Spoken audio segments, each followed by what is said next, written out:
Hi guys, my name is Level Up and I'm going to be going over my track Illusionism that is coming out on Disciple.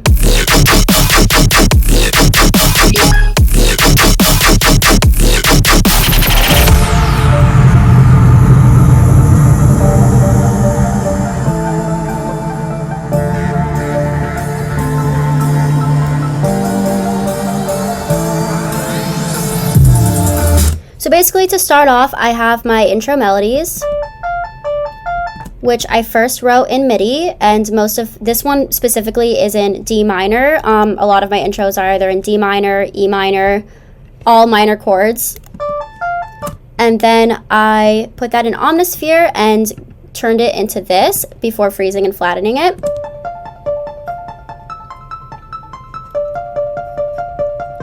And this melody is also accompanied with this pluck, which I also wrote in D minor. And after using Omnisphere, turned it into this.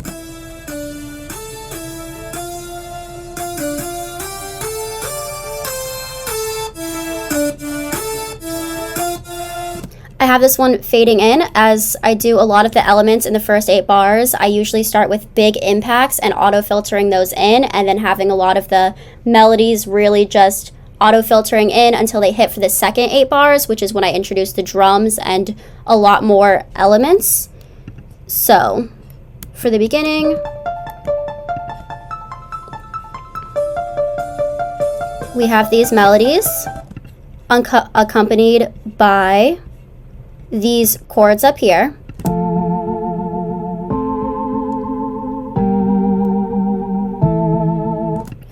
And we have a lot of, to start the song off, we have a lot of big impacts like this that are being auto-filtered in. So basically you just automate the frequency to go up to really kind of start it off strong, but still coming in softly.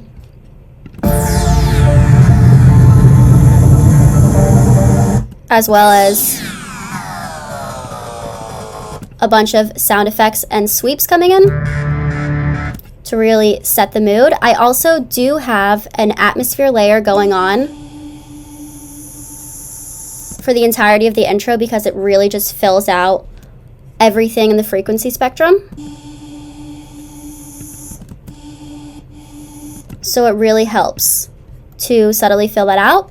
So for the next 8 bars is when I introduce my drums.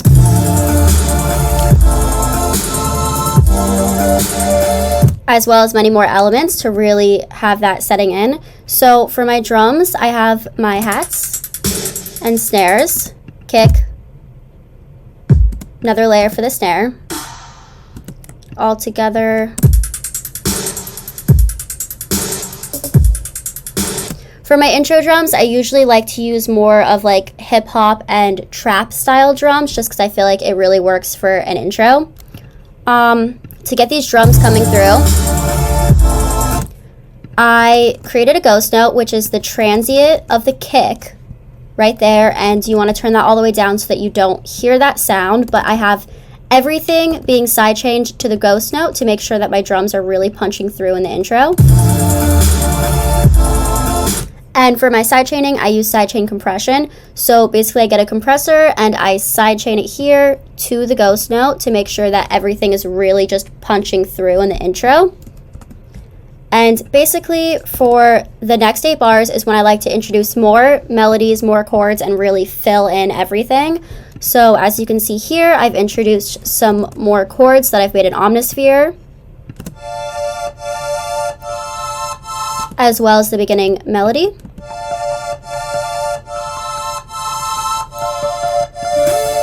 And the pluck. So this is when it really starts to fill out. I also previously wrote this melody that I was going to include and ended up not including it because I felt like it was a bit busy, but I do often write a lot of melodies before I find the exact ones to put in. So here's an alternate version that I was going to go with. I'll show it to you. So yeah, basically there's just a number of melodies you can write to fit, but I felt like these ones were the best. I also add in, along with these chords up here, I add in these.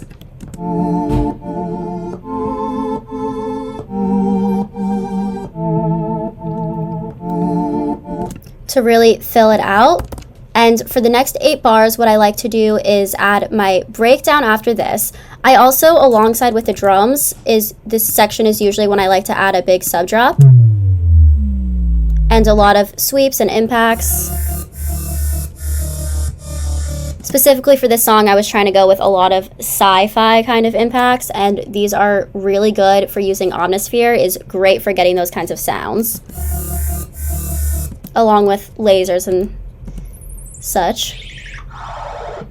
I also do have an entire sweep section at the bottom, which I could solo out and show you how I really use these sweeps to fill out the entire song.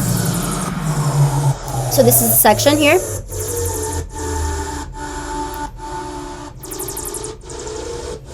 And you really do want to EQ all these sweeps and make sure that they're not overlapping, but it does fill it out very nicely. I'll show it to you now without the sweeps.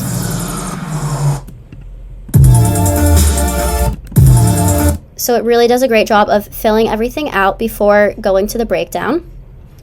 And one of the things I like to do for the breakdown is really switch up the melody just so that the song doesn't become too repetitive. And a really good way of doing this, and one of the tricks that I use to switch over to the next 8 bars, the breakdown melody, is to cut everything right here and add a kind of like rewind sample or some kind of sample with no other elements, so that when the next melody comes in, it's not clashing. So for this instance, I added a bunch of sweeps up, cut all the sound, and added a rewind sample so it really hits hard and hits strong. I think that's another good trick to go between sections, is to take out all the elements, have just one little hat or a toms or any kind of sample so that the next really just like hits in. So here that is.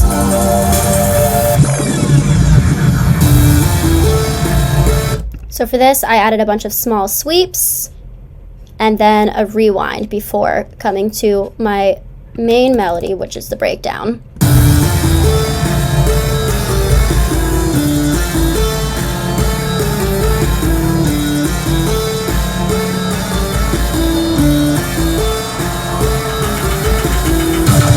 So for this consists of a lot of layers and a lot of different synths. And mostly I use Omnisphere for writing all of my intros. So I'll go between all the layers and show you each one. So this is the first layer that I'm using.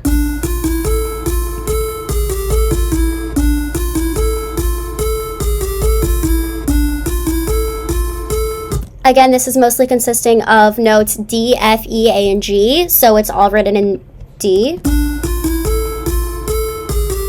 as well as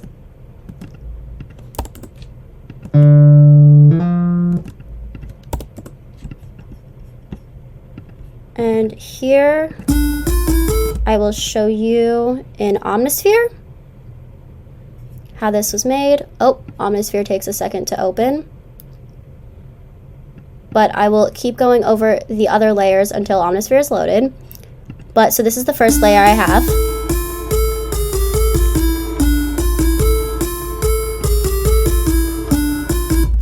Usually I freeze and flatten this and have an auto filter coming in, and the reason I freeze and flatten most things is just so my CPU doesn't spike, but I think having an auto filter, having it come in, really makes it not come in too strong. My second layer,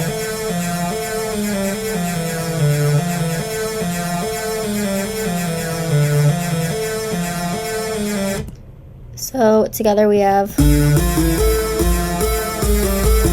and I think this really just does a good job of filling out different parts of the frequency spectrum. You have the highs and the lows, and it really just makes the texture more interesting. For my next layer I have, with this one I was really trying to create that kind of like electric guitar sound.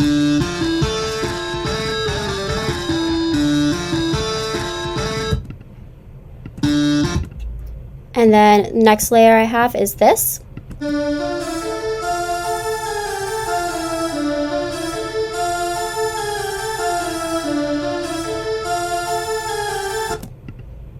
And then we have, so then all together we get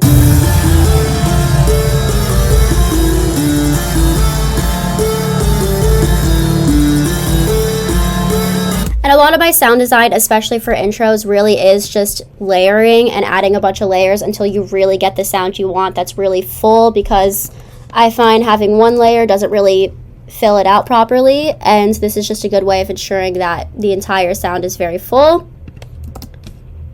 So I of course have a lot of rises going here and down sweeps to fill it out as well. For my next section, I have my build, and I usually have small sweeps like this to really connect the melody going into the build so it doesn't sound too harsh coming in. As well as I will show you all of my impacts and rises. Again, most of these rises are made in Omnisphere.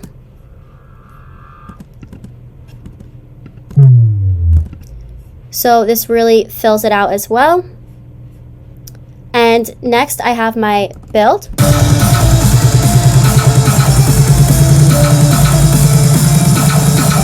So for this, I like to keep most of the layers of the melody going.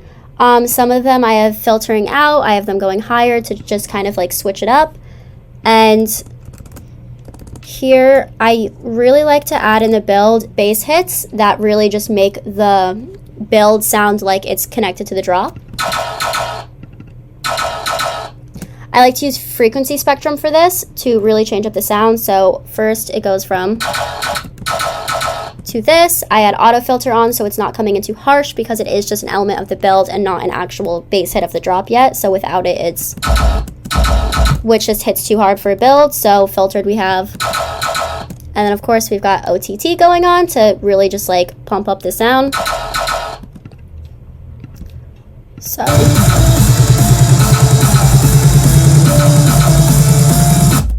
and then here I have my build section, so I will show you everything that the build consists of. I think something that's really important with the build too is making sure that you have a lot of elements, so you're filling everything out, but also EQing everything correctly so that there's nothing overlapping, because a lot of the times I feel like my builds can get kind of messy, or I can have too much low end or too much high end. So it's really about layering but finding the perfect balance. So here I have my claps, snares. I do have a ghost note for these as well, because I really want them to punch through behind all the other elements with the melody going on as well. I also have snares going at a different speed to just add more texture and dynamic. I also have my risers.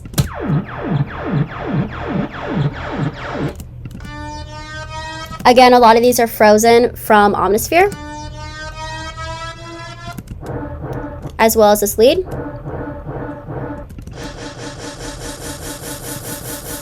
And a lot of these are being filtered when they come in so that there's not too much overlap.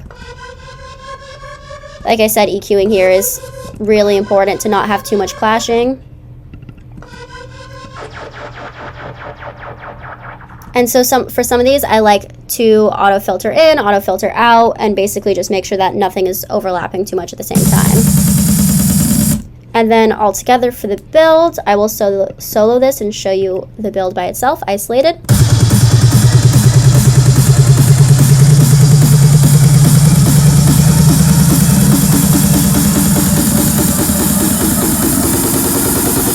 An illusion of free will. And I also have soups going on. But for my vocal sample, I actually got this sample from a TV show called Devs that I was watching at the time, which is kind of what the song is inspired by. And for that, I like to really cut everything out so it comes through clear, but I do have reverb from some of the elements still bleeding over, just so it doesn't sound too empty. So for example, I'll have some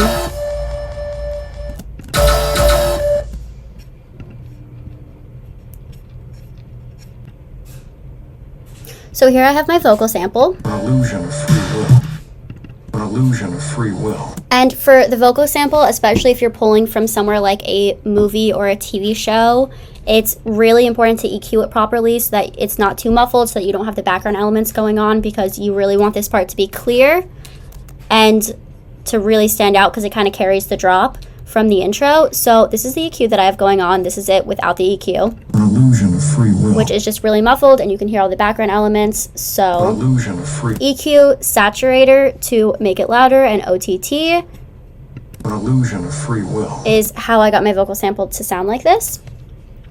Another important element that I find very useful is adding a drum fill during the vocal sample before the drop, because sometimes it might sound like the drop just comes in too fast, or it doesn't feel completely connected to the intro. So I feel like a drum sample is usually the best way to really make the intro and the drop sound cohesive. So for this, I'm using a snare and a tom. This is the snare, and here's the tom. I have a lot of reverb going, so it doesn't sound too sharp and still sounds pretty airy during the vocal sample. And together we have, and I do have the reverb bleeding into the drop, but not too much that it's not too overwhelming, just so it sounds cohesive. So here we go again. An illusion of free will. And I think this drum fill also really ties in the drum fill there and makes it feel really cohesive. So now I will talk about my drop. To start off,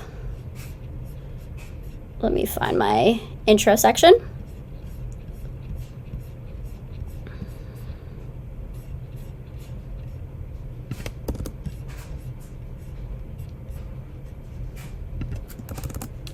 We have our first bass hit, followed by with these drums. And I think these sounds are really important to be the first hit, because you really want to have a call and response with your songs. And I think this creates a lot of different textures and different dimensions between the first hit and the rest. So this would really be the call, which is then followed by the response. So together we have,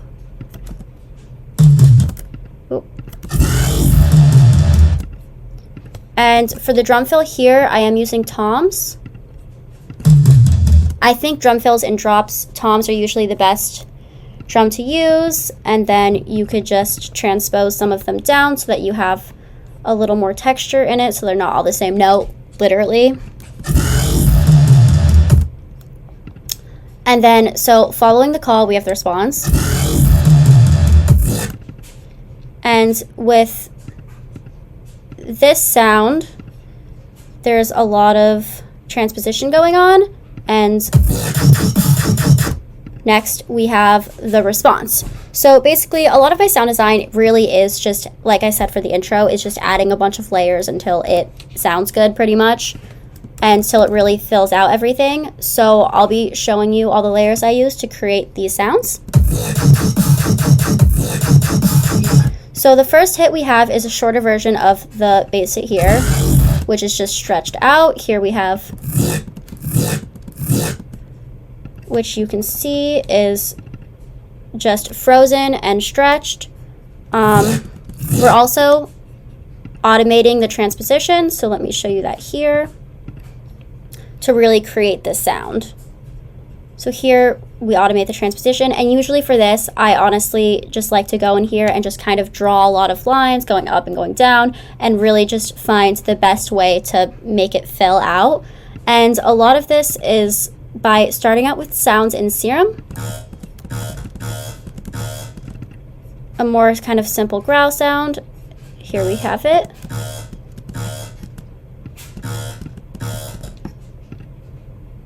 And here's what's going on: distortion, EQ, compression, filter, and reverb. And after having this sound, I usually freeze, flatten it, do a lot of post-production to really just like get it crunchy and get new sounds. And then with the new sounds that are made, I like to make different versions of those so that the whole drop sounds cohesive. So then here we have, so for the next sounds, we have a bunch of layers. And for the next sound, it consists of, I'll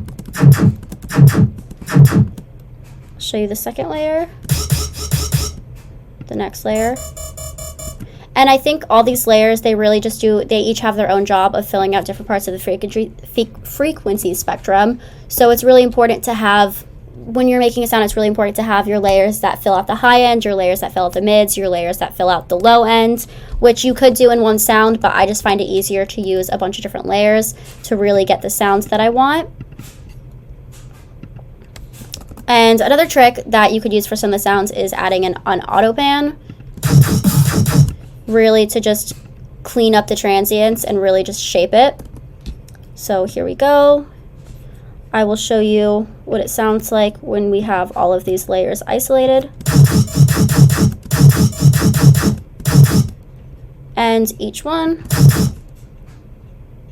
and how necessary they are. I'll take away the other two and show you.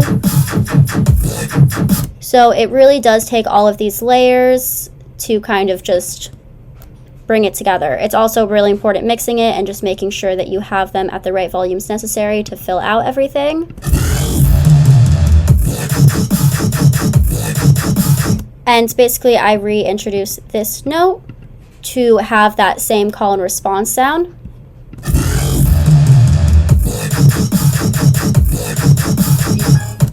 I also like to add a lot of glitches and lasers and sound effects in the drop to really fill it out and make it more interesting. And here's a fun sound to also break it up a little more. A lot of this is made with glitches, taking it, repitching it. There's a lot of different ways you can work with these sounds to just make them more interesting. You can also transpose and stretch them.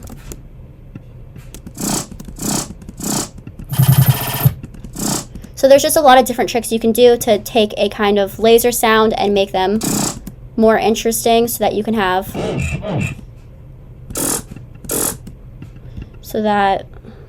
hold up, here we go. So that you can have different kinds of fills. So a lot of the fills I use are kind of just like glitches and laser samples, and just doing post-production to that to alter them and make them different, but still each one unique in their own sense. Okay, we'll move on to the next sound. So basically that was just made by playing around. It stretched to 475 BPM. So just getting small sounds, stretching it out, transposing it, freezing it, repeating, doing that until you have this kind of just fun sound to work with is really a fun way to make fills. Along with the original hits going on to add back in that sense of repetition, because I think it's really important when you're working on a drop to have a good sense of repetition, but also to add in elements to make it more interesting.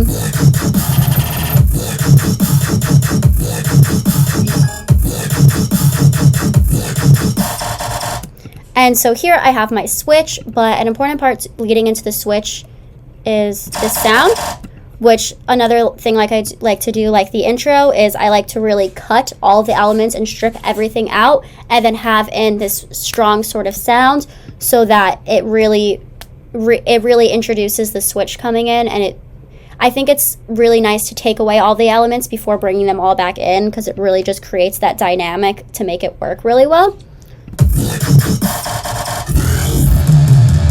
So then we start with this same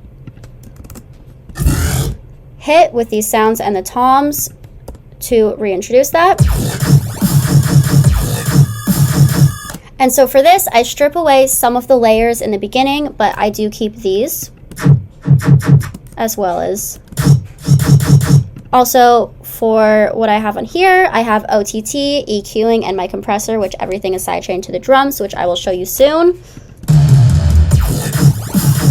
For this, I added a long note because I think long notes are just a fun way to make switches more interesting. So here's the long note that I added.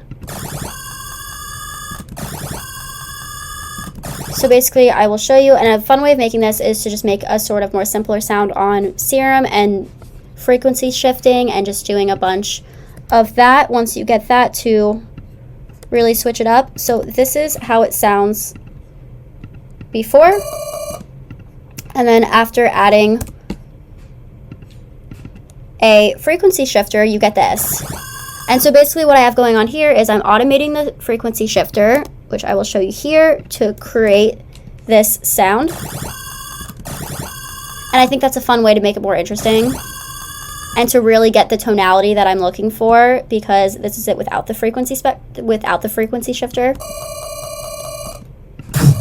which isn't really what I was looking for. So here we have way more texture with it being automated when it's coming in. And another thing you can do is that beginning sound you got here through automating the frequency shifter is a really fun way to just take that, freeze that, and also use that for fills later on, so you have that same kind of repetition but used in a different way. And I think a lot of what I do with my drops is using the same sounds but processed in different ways, so that you have that same sense of I can't say that word, the same kind of repetition going on, but in more interesting ways, so that it doesn't get too repetitive. I also have Yo Man going on. So this is it without it. This is it with it. I've also turned the fine down as well as automating here.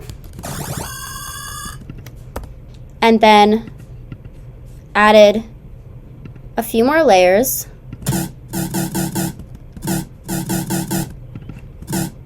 And for this one, like I was saying before, so this is what I have going on. Like I was saying before, autopan can be a really great way to just emphasize sounds. This is it without autopan. And this autopan really just rate set to 1.8 really just cleans up the sound. So if you ever have a sound that's too messy and not hitting properly, autopan is a great trick to really just sharpen your sounds. You just set the amount all the way up, phase all the way up, and then you set your rate to what you would like it to be. And this, I just have it going at the same LFO speed as the sound itself. I also added this layer on the first hit. And again, this is similar to the laser sound used in the first part of the drop, but processed differently. Here is another sound that I added for the switch. And this really just helps fills up the upper mids. So together, the new sounds we have, which by themselves do not sound great, but layered together with everything else really fills it up and just pumps it up. So here we have it all together.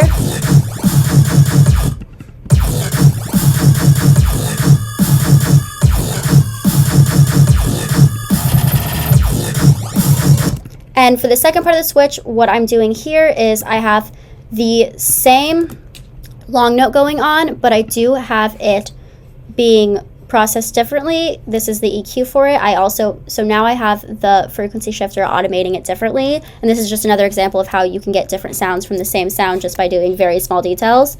So here's the automation now on the frequency shifter. And again, even just, hold on, let me duplicate this. Even just taking small shots of it like this and getting this, which is the part of the frequency shifter which is being automated. And then consolidating and warping.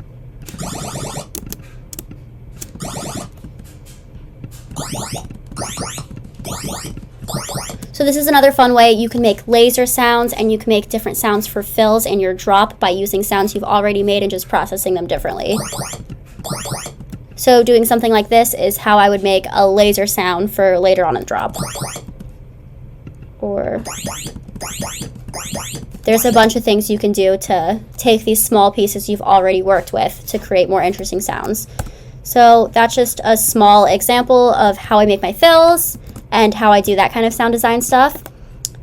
So this is how we got this. I'll show you it without the frequency shifter and how it's kind of just one-dimensional, and how automating the frequency shifter can really, really, really fill things up and change it up.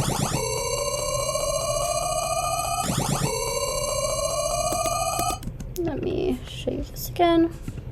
So I have it repeating here. The EQ is also really important on this one so that it doesn't get too messy in the mids area. I also have the Yo Man going, so this is without it.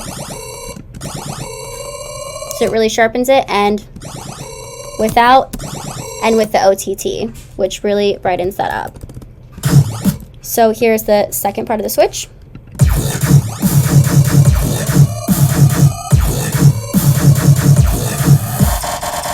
And that's just showing the way in which switches can be very similar, but you can just add more layers and you can create some more sounds and just add some new things to really make it more interesting.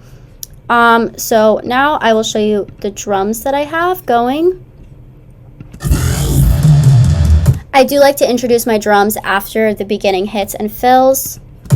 So here I have my drum, snare, shakers. So all together we have. And here I do the same as the intro drums. I do have a ghost note going on, which again is you just take the transient of the kick, make sure it's not too long, add that in right under all the kicks and snares, bring the volume down to make sure that you don't have this sharp snap going on underneath, and then using sidechain compression on all of the other elements in here to really make sure that the drums are punching through. Next, I'll also show you how I have my subs. All of my subs are made in Operator with hip hop sub bass. I just find this to be the best way that I have to make my subs. So let me isolate these. So what I do here is I have different layers for all the different LFO speeds. Here I like to add distortion on the hip hop sub and the volume all the way up just so you can really get that crunchy sound going. So this is it without the distortion, which is way quieter and way less crunchy. Here we go. Also have erosion, which I think really helps. This is it without. This is it. I like to put on wide. I have my compressor going, which everything is being sidechained to the drums. And then I have my auto pan going. So the way I make my sub is I just use an auto pan, amount up, phase up, and I set it to LFO speed, the same as my basses, to make sure that it's following along properly. Same with this one, have it set to 1/8. And that's how I make my subs.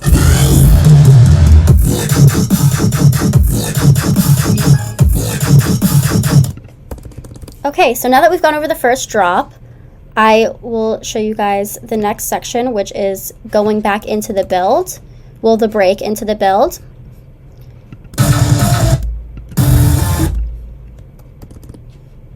So, here we go. And before going into this break, before the second drop, what I like to do is I like to add small sweeps in the switch of the first drop so that it really, you can tell that it's coming up like this. And what I do then, again, is after I have all these sweeps, is I cut all the sounds, really emptied out there, and then add in that fill again, right here, to really introduce that there's going to be something new coming. And I think that's also a really good way to have the next part really just hit strong again. So here we go. Again, we have a lot of down sweeps, a lot of risers, sub drops, really everything to make it feel like it's coming down to an end. Here are all of my sweeps going on. Here's some more laser sounds that can be made with how I was showing you before, that can be stretched out and really used to be a down sweep. But I do have a lot of elements to really create that down sweep effect.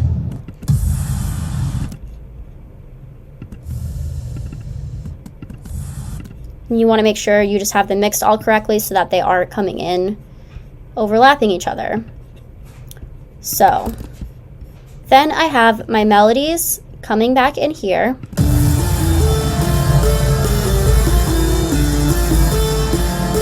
Again, you want a lot of them to be auto-filtered in so that that first hit isn't too overwhelming, so that you can really hear all the down sweeps hitting before they come back up with the melodies. And I think a fun way to make it more interesting too, and a lot of the times with leading up to the second drop, is making everything an octave higher, just so that it's the same melodies you have going, but it's a little more interesting and a little new. Or to introduce new layers, switch up the layers a little bit, filter them, find creative ways to make it not too repetitive. So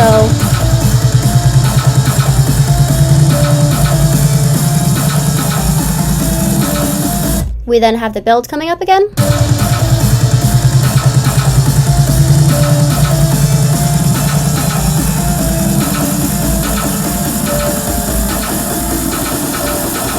The universe is deterministic. And very similar to the last one, I have The universe is deterministic. another vocal sample from the same TV show Devs. I like to really have my vocal samples be consistent, but to be different so it's not too familiar. The universe is deterministic. This is another example of how much important it is to EQ, because this is it without the EQ. The universe is deterministic. Which there's just way too much mids just pumping through. It sounds really ampy. It sounds not clean. The universe is deterministic. So here is how I EQ'd that to really get that clean and coming through, as well as the snare and the tom again with the reverb. Deterministic. I do like to have the same first hit as the first drop to kind of just have it feel similar, but not all the way. Here's the first hit. And this sound was actually made how I was kind of showing you guys before, which is getting a sound of a previous bass hit from the first one and transposing that all the way, transposing it up, stretching it, transposing and stretching until you kind of get that crunchy effect going. And, oh, here I just have the original song, which I could take out. And here we have a lot of the same layers. Okay, Siri. Here we have a lot of the same layers.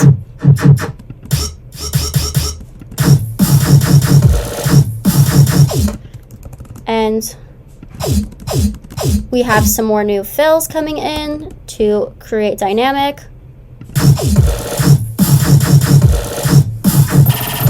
And so this is pretty similar to the first drop, except I'm adding in new fills and removing some of the layers and adding some new ones in. Here we have... So this one we actually have a combination of the first part of the first drop and the second part of the second part of the first drop combined together, just so it's similar but not completely. Here we have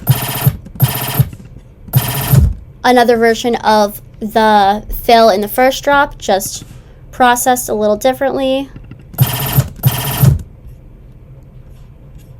And then we have the switch for the second drop. And for this, what I like to do is take the long note from the first drop, but make it a little different with processing, so that, again, I like to have it feel pretty similar to the first drop, but also new elements and changing it up and find alternate ways to make it more interesting. So here we added this sound. I'll show you what it sounds like without the processing. Here's it before. Here's it after. So this is it before, which doesn't really hit the same, and it's just not the right tonality that I'm looking for. So in order to get this sound from that sound, again, frequency shifter, my best friend, is very important for this. So we set this down, and this is it without. This is it with. So what I like to do really is just drop on frequency shifter and just play around with turning the fine down until I really get that tonality that I'm looking for. We also have compressor, EQ, and OTT. But with these sounds, frequency shifter really is the most important in order to getting the right tonality that you're looking for.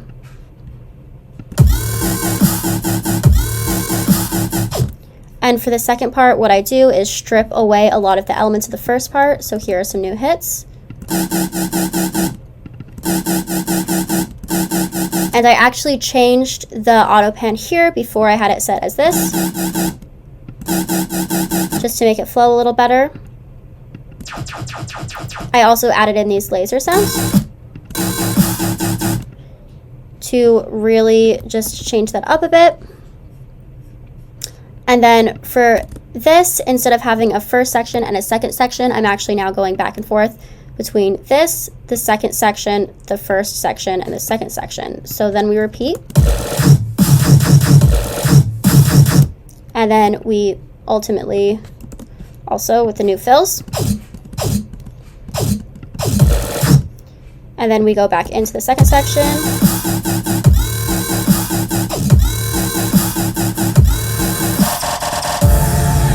Yeah, so basically that kind of shows how I use the first drop to make the second drop differently. And the way I make this actually is usually just duplicating the first drop over to the second drop and finding different ways to tweak stuff, different way to process stuff, to use the first drop in order to make as a template to make the second drop a little different and more interesting. I also actually, funny story, I use over here as a little like playground to try out different drops. So this is kind of just like my workspace over here.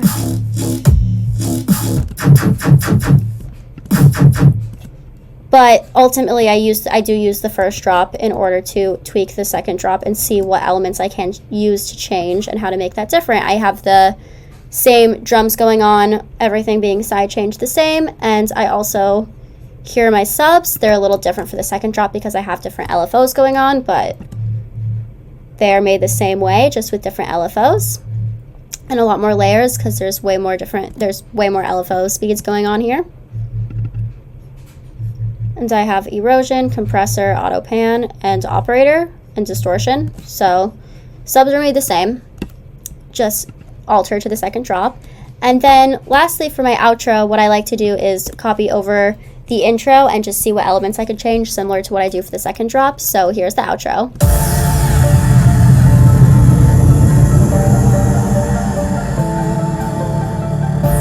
A lot of similar things from the intro going, except everything is slowly fading out and being filtered out.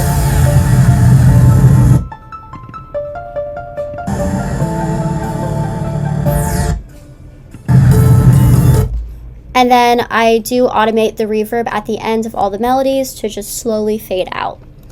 And yeah, this is basically how I made my track Illusionism. Thank you guys so much for watching, and I'm really excited for you guys to all hear this song.